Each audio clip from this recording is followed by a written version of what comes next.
물 때문에 전쟁이 벌어진다는 거 믿기지 않으시죠? 하지만 이건 단순한 우화나 경고가 아닙니다. 역사적으로 실제로 있었던 일입니다. 이스라엘과 아랍 국가들이 요르단강을 두고 총을 들었고, 인도와 파키스탄은 인더스강을 두고 군대를 움직였습니다. 터키와 시리아는 유프라테스강을 두고 충돌했고, 이집트는 에티오피아의 나일강 댐 때문에 무력 대응을 검토한 적도 있습니다.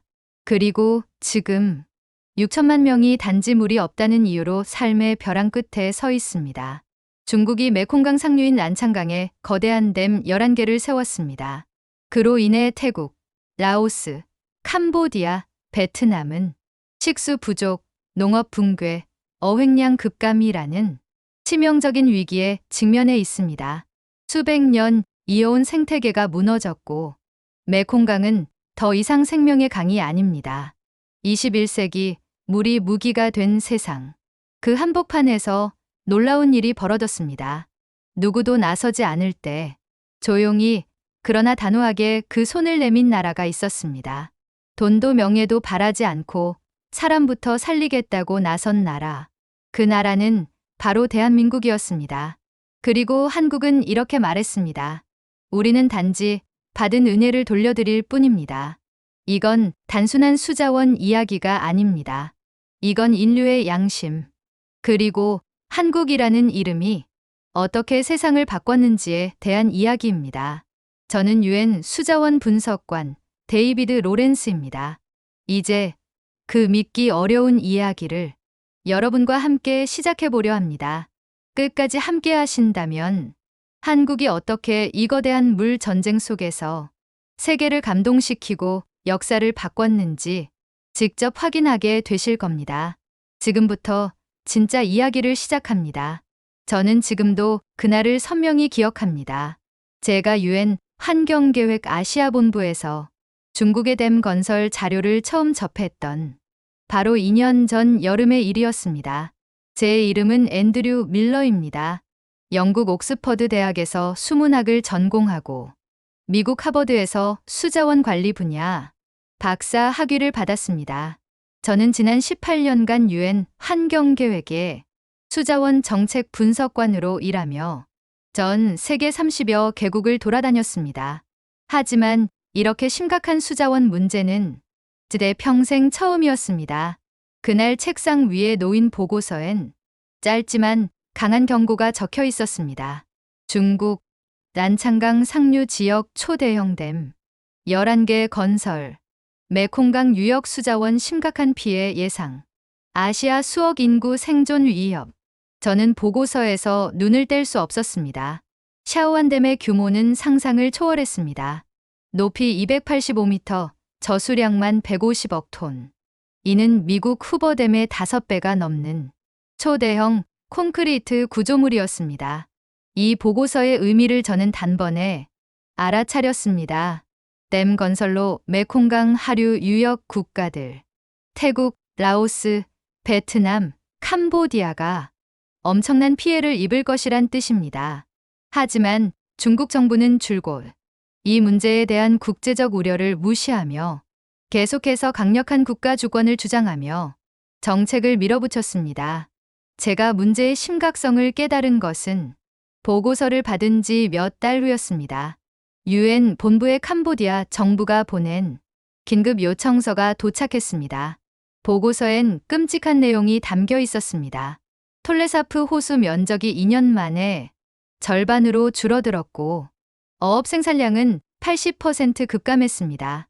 수십만 명의 주민이 식량난을 겪으며 삶의 터전을 떠나고 있다는 내용이었습니다. 저는 곧장 현장 조사를 떠났습니다. 처음 찾아간 곳은 태국 북부의 치앙라이 지역이었습니다. 메콩강 지류에 위치한 마을이었는데 강바닥은 이미 말라버린 지 오래였습니다. 그곳에서 저는 농민 솜차이 씨를 처음 만났습니다. 그는 저를 보자마자 말했습니다. 박사님, 이 강은 제 할아버지 때부터 우리 가족을 먹여 살린 강입니다. 그런데 지금 보십시오. 이제 강바닥에서 잡초만 자랍니다. 그의 말에는 깊은 절망이 담겨 있었습니다. 전문가로서 저는 도울 방법이 없었고 오직 죄책감만 느꼈습니다. 그리고 중국 내부에서도 문제가 터지기 시작했습니다. 제가 본부로 돌아온 며칠 후 익명의 이메일이 제게 도착했습니다. 발신자는 자신을 중국 수자원부 고위공학자 왕하이펑이라 소개했습니다. 그는 충격적인 사실을 털어놨습니다. 중국 정부가 하류 국가에 대한 정치적 압박 수단으로 댐의 방류량을 의도적으로 조작하고 있으며 자국 농민들도 피해를 입고 있다는 사실이었습니다. 그의 이메일 마지막 문장은 지금도 제 가슴을 울립니다. 박사님, 이 사실을 세상에 알려주십시오. 곧 더 많은 사람들이 죽어나갈 겁니다. 저는 지금 중국 정부와 맞서 이메일을 쓰고 있습니다. 그 이메일을 받고 며칠 후 국제 뉴스 속보가 터졌습니다. 중국 윈난성 하류 지역에서 농민 2,000명이 물 부족에 항의하며 대규모 폭동을 일으킨 것입니다. 하지만 중국 정부는 이 폭동을 강경 진압하고 모든 언론을 통제한 뒤 사실을 은폐했습니다. 이 사건을 조사하려던 왕하이펑 박사 역시 갑자기 실종되었다는 소식이 들려왔습니다. 저는 그 순간 결심했습니다. 국제사회가 나서서 이 문제를 반드시 해결해야 한다고 말입니다. 이때였습니다. 한국의 수자원 전문가 박성훈 박사가 저에게 연락을 취해 왔습니다. 앤드류, 한국이 비공식적으로 기술 지원팀을 보낼 준비를 하고 있습니다. 우리 함께 이 문제를 해결합시다. 그날 저는 박성훈 박사의 전화를 받고 작은 희망을 느꼈습니다. 어쩌면 이 문제를 해결할 방법이 있을지도 모른다는 생각이 들었습니다. 하지만 당시에 저는 알지 못했습니다. 이 사건이 얼마나 많은 희생과 고통, 그리고 제 인생 전체를 뒤흔들 끔찍한 위험이 기다리고 있을지 전혀 예상하지 못했던 것입니다. 그 후 몇 주 동안 저는 밤낮으로 현장 자료를 분석하며 중국 댐 정책의 진실을 파헤쳤습니다. 데이터는 충격적이었습니다. 댐 건설 이후 메콩강 하류 지역에 강 수위가 극단적으로 변동했고 태국, 베트남, 라오스의 농민들은 생존의 위협에 처해 있었습니다. 특히 제가 집중적으로 조사했던 건 중국 내부의 피해 상황이었습니다. 왕하이펑 박사의 이메일 이후 저는 중국 윈난성 농촌 지역의 자료를 더 깊이 조사하기 시작했습니다. 그곳의 상황은 상상 이상이었습니다. 윈난성 징웅시의 경우 강물이 메말라 수천 헥타르의 농경지가 황무지로 변했고 농민 수만 명이 식량난과 가난 속에 벼랑 끝으로 내몰리고 있었습니다. 특히 지난해 여름 중국 정부가 갑작스럽게 방류량을 최소 수준으로 줄이자 상황이 악화됐습니다. 농민들은 생계를 완전히 잃었고 정부에 격렬히 항의하기 시작했습니다. 그리고 마침내 그해 9월 초 제가 두려워하던 일이 터졌습니다. 윈난성 징웅시에서 수천 명의 농민들이 시정부 앞에서 대규모 시위를 벌인 것입니다. 그날 저는 사무실에서 긴급 메시지를 받았습니다. 중국 내부의 익명 소식통이 보내온 현장 영상 파일이었습니다. 영상 속 장면은 충격적이었습니다. 성난 농민들이 손에 농기구를 들고 격렬히 구호를 외치고 있었고 공안은 곤봉과 방패로 이들을 진압했습니다. 이후 충돌이 심각해져 결국 30명 이상의 농민들이 목숨을 잃었고 수백 명이 다쳤습니다. 하지만 중국 정부는 이 사실을 즉시 언론에서 차단하고 모든 정보를 엄격히 통제했습니다. 저는 이 사건을 세상에 알리기 위해 UN 본부에 긴급 보고서를 제출했습니다. 하지만 중국은 즉시 반박하며 모든 의혹을 부정했습니다. 오히려 저를 정치적 목적을 가진 선동가로 몰아붙였습니다. 그러던 어느 날 저는 왕하이펑 박사의 동료로부터 새로운 이메일을 받았습니다. 그는 자신을 리웨이라고 소개했습니다. 리웨이는 왕하이펑 박사가 중국 정부 내부에서 목숨을 걸고 정책을 반대하다가 체포되었다는 충격적인 소식을 전했습니다. 리웨이는 또 다른 내용을 덧붙였습니다. 왕 박사가 극비리에 숨겨둔 중국 정부에 내부 자료가 있다는 것이었습니다. 저는 심장이 쿵 내려앉았습니다. 만약 그 자료를 얻을 수만 있다면 중국의 진실을 명확히 밝힐 수 있을 중요한 열쇠가 될 것이기 때문입니다. 리웨이는 제가 직접 자료를 받으러 태국과 중국 국경 지역으로 와달라고 요청했습니다. 저는 위험을 무릅쓰고 즉시 현장으로 향했습니다. 그날 밤 국경 근처 작은 마을에서 모자를 눌러 쓴 채 나타난 리웨이는 불안한 눈빛으로 저를 바라보았습니다. 그의 손에는 작은 USB가 들려 있었습니다. 박사님, 이 자료는 왕하이펑 박사님이 감옥에 가기 직전까지 남긴 것입니다. 부디 진실을 밝혀주십시오. 저는 떨리는 마음으로 USB를 받고 서둘러 숙소로 돌아와 노트북을 켰습니다. 자료를 열자 수많은 기밀 문서와 중국 정부의 공식 회의록이 나타났습니다. 그 내용은 상상 이상으로 끔찍했습니다. 중국 정부는 방류량을 의도적으로 정치적 무기처럼 조정했고 하류 국가들의 농업을 타격해 정치적 영향력을 행사할 계획이었습니다. 저는 자료를 읽으며 온몸이 떨렸습니다. 어떻게 한 국가가 생명을 담보로 이런 끔찍한 결정을 내릴 수 있는지 이해할 수 없었습니다. 저는 즉시 UN 본부와 국제 언론에 이 자료를 전달하기로 마음먹었습니다. 하지만 자료를 전달하기 직전 리웨이로부터 다급한 연락이 왔습니다. 박사님, 제 신분이 발각됐습니다. 공안이 저를 쫓고 있습니다. 자료를 빨리 공개해 주십시오. 리웨이의 목소리는 떨리고 있었고 저는 즉시 자료를 UN 본부로 보냈습니다. 그리고 세계적인 뉴스로 이 사실이 보도되기 시작했습니다. 중국 정부는 국제사회에서 격렬히 반발했고 제가 공개한 자료를 가짜라며 비난했습니다. 하지만 이미 진실은 전 세계에 급속히 퍼지기 시작했습니다. 국제적 비난과 압박이 거세졌지만 중국 정부는 끝까지 정책을 고집했고 오히려 내부의 반발을 더 강경히 진압했습니다. 하지만 이 상황을 주목하고 있던 한국에서 한 통의 전화를 받았습니다. 한국수자원공사의 박성훈 박사였습니다. 앤드류, 한국 정부가 비공식적으로 기술팀을 파견할 준비를 마쳤습니다. 유엔과 국제사회의 지원을 받아 메콩강 하류 지역의 물 공급을 신속히 복구할 계획입니다. 박 박사의 말에 저는 처음으로 작은 희망의 빛을 보았습니다. 비록 정치적 문제를 당장 해결하긴 어렵지만 현장에서 고통받는 사람들을 직접적으로 도울 수 있다는 가능성을 말입니다. 저는 바로 다음날 현장으로 출발했습니다. 태국 치앙라이 지역의 작은 마을에서 처음으로 한국 기술팀과 만났습니다. 그들은 최첨단 정수 장비와 소규모 댐 건설로 이미 현장 복구 작업을 시작하고 있었습니다. 한국 기술팀의 열정적인 모습과 주민들이 다시 희망을 얻는 모습을 보며 저는 다시금 이 싸움을 포기하지 않고 계속 나아갈 힘을 얻었습니다. 하지만 저는 알고 있었습니다.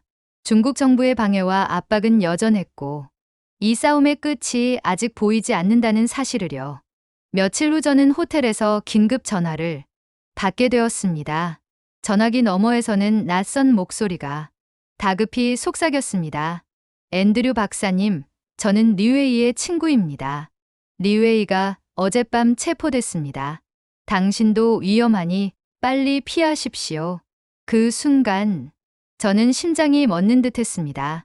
이 싸움이 더 험난하고 위험할 것이란 사실을 이제야 분명히 깨달았습니다. 하지만 저는 결코 물러설 수 없었습니다. 이 싸움은 저 혼자의 싸움이 아니라 수백만 명의 생명을 위한 싸움이었으니까요. 그날 저녁 호텔 방에서 긴급 전화를 받고 저는 순간적으로 얼어붙고 말았습니다. 리웨이가 중국 공안에 체포됐다는 소식은 제게 큰 충격과 공포를 가져왔습니다. 곧바로 저는 방콕에 있는 유엔 본부로 달려가 상황을 보고했고 본부의 긴급 대응팀은 즉각 대책 회의를 열었습니다. 중국 정부의 압박이 예상보다 심각했고 상황은 빠르게 악화하고 있었습니다. 하지만 그때 놀라운 소식이 도착했습니다. 한국 정부가 마침내 공식적인 입장을 발표하고 메콩강 하류 국가들의 물 위기를 해결하기 위한 대규모 국제지원팀을 파견한다고 선언한 것입니다. 한국의 공식 성명은 매우 강경했습니다. 한국은 국제 인도주의 원칙에 따라 물로 고통받는 모든 국가와 국민을 돕겠습니다. 메콩강 유역 국가들의 요청에 응답하여 즉시 대규모 기술 인력을 파견할 것입니다. 그 후 일주일도 지나지 않아 캄보디아 프놈펜 공항과 라오스 비엔티안 공항에 한국 기술팀을 태운 비행기가 속속 도착했습니다. 총 300명 이상의 전문가들이 투입됐고 그들은 최신의 첨단 정수 장비와 수자원 관리 시스템을 현장에 긴급 설치했습니다. 특히 한국수자원공사, 삼성엔지니어링, 현대건설 등 주요 한국 기업들이 대규모 지원에 합류하면서 현지 분위기는 급속히 희망으로 바뀌기 시작했습니다. 저는 곧바로 태국 치앙라이로 가서 한국의 기술 지원팀을 직접 만났습니다. 그곳에 도착한 저는 놀라운 광경을 목격했습니다. 불과 몇 달 전까지 말라붙었던 강바닥 위에서 한국 엔지니어들이 하루 24시간 쉬지 않고 작업을 진행하고 있었습니다. 인공강우 시설, 소형댐 건설, 정밀 수위 조절 시스템 등 모든 기술적 지원이 신속히 이루어졌습니다. 현장 책임자였던 한국수자원공사의 박성훈 박사는 제게 말했습니다. 앤드류, 한국은 이번 기회에 진정한 물 관리의 모델을 세계에 보여줄 겁니다. 정치적 문제는 해결이 어렵겠지만 적어도 우리가 현장 사람들을 돕는다면 중국 정부도 더 이상 무시할 수 없을 겁니다. 그의 눈빛은 확신에 차 있었고 그때부터 저는 한국과 더욱 긴밀히 협력하며 국제사회에 중국의 잘못을 알리기로 했습니다. 현장에서는 빠른 변화가 일어났습니다. 한국힘이 설치한 정수시설 덕분에 강하류 지역 주민 수만 명이 깨끗한 물을 마실 수 있게 됐고 농민들은 다시 논밭을 갈아 경작을 시작했습니다. 이런 변화는 즉각 전 세계 언론에 보도됐고 중국 정부는 예상치 못한 상황에 당황했습니다. 중국 정부는 한국의 개입을 비난하며 정치적 내정 간섭이라 주장했지만 국제사회의 여론은 이미 한국 편이었습니다. 그리고 놀랍게도 중국 내부에서도 변화가 시작되었습니다. 한국 기술진의 활약이 중국 내 SNS와 온라인 커뮤니티를 통해 알려지면서 중국 국민들도 자신들의 정부를 비판하며 한국처럼 물 관리 문제를 해결하라고 목소리를 높이기 시작한 것입니다. 상황이 걷잡을 수 없게 커지자 중국 정부는 공식적으로 불쾌감을 표명했지만 이미 내부 여론의 압박으로 인해 강력한 대응을 하지 못했습니다. 이런 상황에서 저는 다시 한번 중국 정부의 극비 자료를 국제사회에 공개했습니다. 이번 자료는 중국 정부가 방류량을 정치적 무기로 이용하려 했다는 확실한 증거를 담고 있었습니다. 세계 각국 정부는 이 자료를 근거로 UN 총회에서 중국을 공식적으로 규탄했습니다. 중국 정부는 사상 초유의 압박에 직면했습니다. 이때 다시 한번 놀라운 일이 벌어졌습니다. 중국 내 일부 양심적 관리들이 한국 기술팀과 비공식적으로 접촉해왔습니다. 그들은 자신들의 신분을 숨긴 채 중국 내부에서 물 관리를 개혁할 방법을 한국 전문가들에게 묻기 시작한 것입니다. 이러한 움직임은 중국 내부에서도 서서히 전환점을 만들어냈습니다. 결국 중국 정부는 더 이상의 압박을 버티지 못하고 국제사회와의 협상 테이블에 나오게 됐습니다. 한국은 이 협상에서 핵심적인 역할을 했습니다. 한국 정부는 중국 정부에 공식적으로 자국의 첨단 수자원 관리 시스템을 공유하고 중국이 메콩강 관리 방식을 바꿀 것을 강력히 권고했습니다. 저는 협상장에 앉아 그 역사적인 순간을 지켜보았습니다. 중국 정부 대표는 분명히 당황한 기색이었지만 결국 수용할 수밖에 없었습니다.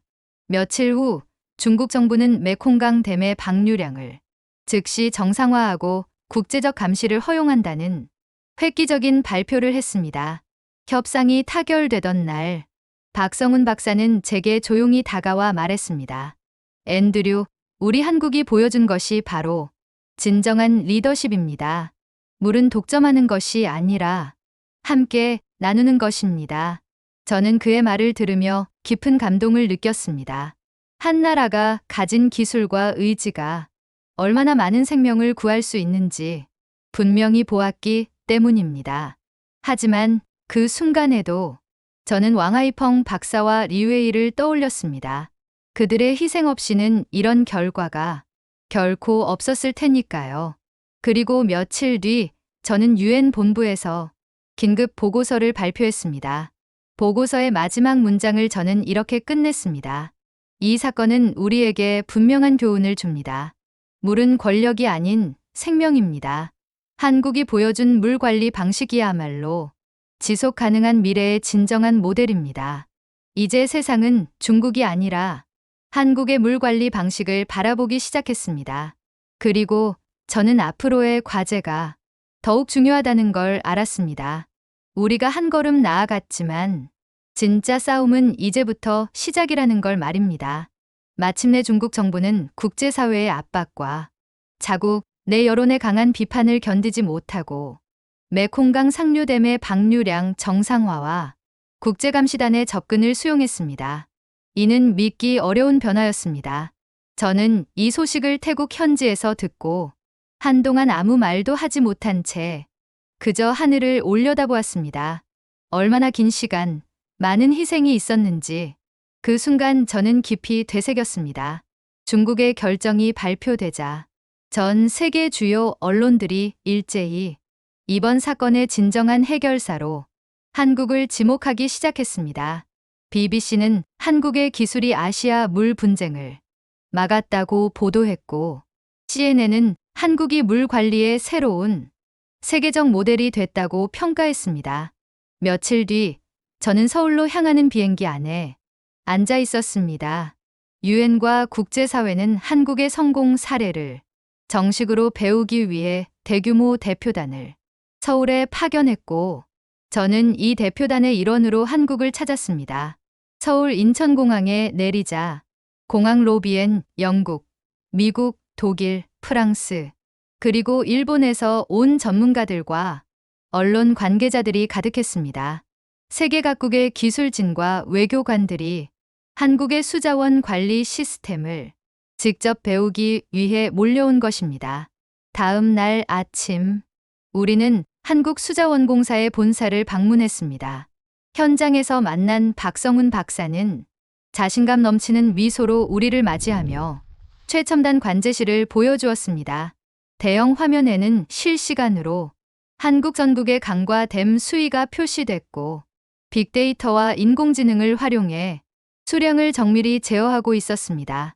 미국에서 온 수자원 전문가 마이클 교수는 놀라움과 감탄을 숨기지 못했습니다. 이 시스템은 지금껏 우리가 본 적 없는 완전히 새로운 기술입니다. 정확히 어떻게 개발하신 겁니까? 박성훈 박사는 차분히 답했습니다. 우리는 물을 인간의 생명처럼 소중히 여깁니다. 그래서 기술뿐 아니라 철학을 담았습니다. 물을 통제하는 게 아니라 물을 존중하며 조화를 이루는 것이죠. 대표단은 며칠 동안 한국 전역을 돌며 한강, 금강, 낙동강 등 주요 수계의 관리 현장을 직접 체험했습니다. 그 과정에서 각국 전문가들은 점점 한국의 기술과 철학에 깊이 매료됐습니다. 영국에서 온 환경 전문 기자인 캐서린 밀턴은 제게 말했습니다. 앤드류 박사님, 영국의 템스강은 여전히 홍수로 몸살을 앓고 있습니다. 한국처럼 물을 관리할 수 있다면 정말 좋겠어요. 독일 대표단은 더욱 적극적이었습니다. 독일 정부는 공식적으로 한국과의 기술협약 체결을 요청했고, 한국의 수자원 시스템을 배우기 위해 국책연구기관의 연구원들을 장기간 파견하겠다고 발표했습니다.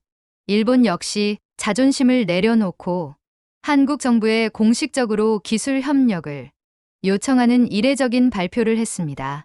일본 대표단의 고이즈미 박사는 직접 박성훈 박사에게 말했습니다. 한국의 물 관리 기술은 이제 우리 일본이 배워야 할 모델입니다. 과거엔 우리가 가르쳤지만 이제는 우리가 배우러 왔습니다. 서울에서 열린 마지막 국제 심포지엄에서 프랑스 환경부 차관은 이렇게 말했습니다. 한국이 세계 물 문제 해결의 중심이자 새로운 국제적 표준을 세웠습니다. 앞으로 프랑스는 한국의 기술을 공식적으로 도입할 것입니다. 미국 정부 역시 이례적으로 한국수자원공사와 공식 협력 협정을 맺고 자국 내 콜로라도 강과 미시시피 강 등 주요 강 유역의 물 관리를 한국 모델로 개편하겠다고 발표했습니다. 이 모든 일이 짧은 시간 안에 벌어졌습니다. 서울에서의 국제대표단 행사를 마치고 돌아가는 길에 저는 박성훈 박사에게 조용히 말했습니다.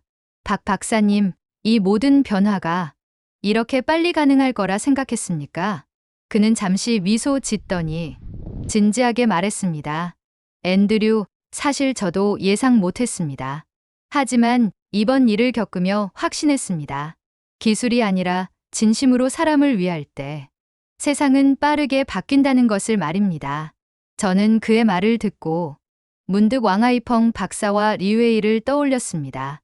그들의 희생과 용기가 없었다면 이 모든 일이 불가능했을 겁니다. 마지막 날 서울의 한강 공원을 걸으며 저는 강 위로 비친 도시의 불빛을 바라보았습니다. 아름답고 평화로운 풍경이었습니다. 저는 이 강을 보며 이번 사건의 의미를 다시 깨달았습니다. 물을 지배하고 통제하려던 중국은 결국 실패했습니다. 반면 물을 존중하고 나눈 한국은 세계가 인정하는 진정한 리더가 되었습니다. 저는 이 이야기를 결코 잊지 않을 것입니다. 물은 권력의 도구가 아니라 인류의 생명이며 희망이라는 것을 세계가 깨닫게 되었으니까요. 이제 세상은 한국을 보고 있습니다. 그리고 저는 믿습니다. 우리가 이번 사건에서 배운 교훈은 결코 잊히지 않을 것이라고 말입니다. 끝까지 함께해 주셔서 감사합니다. 구독과 좋아요는 큰 힘이 됩니다. 더 많은 감동을 위해 노력하겠습니다. 당신의 하루가 특별한 이야기로 가득하시길.